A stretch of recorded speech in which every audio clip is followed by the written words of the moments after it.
ఆలోచిద్దాం, ఆశీర్వదిద్దాం. ఉమ్మడి నల్గొండ, ఖమ్మం, వరంగల్ పట్టభద్రుల ప్రశ్నించే గొంతు తీన్మార్ మల్లన్నకు మొదటి ప్రాధాన్యత ఓటు వేసి గెలిపిద్దాం. వాళ్ళందరూ కూడా మల్లన్న శుభాకాంక్షలు చెప్తా ఉన్నారు. ఎందుకంటే గతంలో జరిగిన పొరపాటును మళ్ళీ రిపీట్ కానివ్వమన్నా, పోయినసారి కన్ఫ్యూజన్ ఉండే, ఆయనకే అన్నా మీకే అన్నా ప్రభుత్వం పైన వ్యతిరేకత ఉన్నప్పటికీ కోదండరామ్ సార్కి అన్నా లేకపోతే మీకే అన్నా అనేటువంటి కన్ఫ్యూజన్ ఉండే. వాళ్ళ కోదండరామ్ సార్ మీ వెంటే ఉన్నాడు, వామపక్ష పార్టీలు మీ వెంటే ఉన్నాయి, ఆ తర్వాత మిగతా ఉద్యోగ ఉపాధ్యాయ సంఘాలన్నీ మీ వెంటే ఉన్నాయి. వలన మాకు కంప్లీట్గా ఎటు వేయాలనేది క్లారిటీ వచ్చిందనేటువంటి మాట చెప్తాను.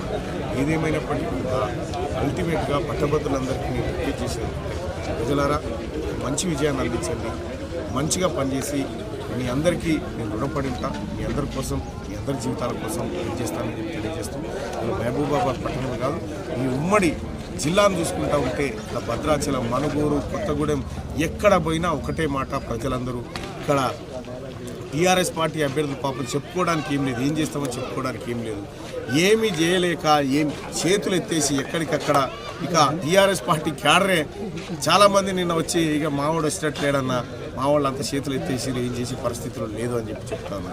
నేను టీఆర్ఎస్ పార్టీ కార్యకర్తలకు, మిగిలినటువంటి పార్టీ కార్యకర్తలకు చెప్తా ఉన్నా, ఏ కష్టం వచ్చినా రండన్నా, ఇండియా కూటమి మీకు అండగా ఉంటుంది. ప్రజలందరినీ సమానంగా చూసేటువంటి ఒకే ఒక కూటమి ఇండియా కూటమి.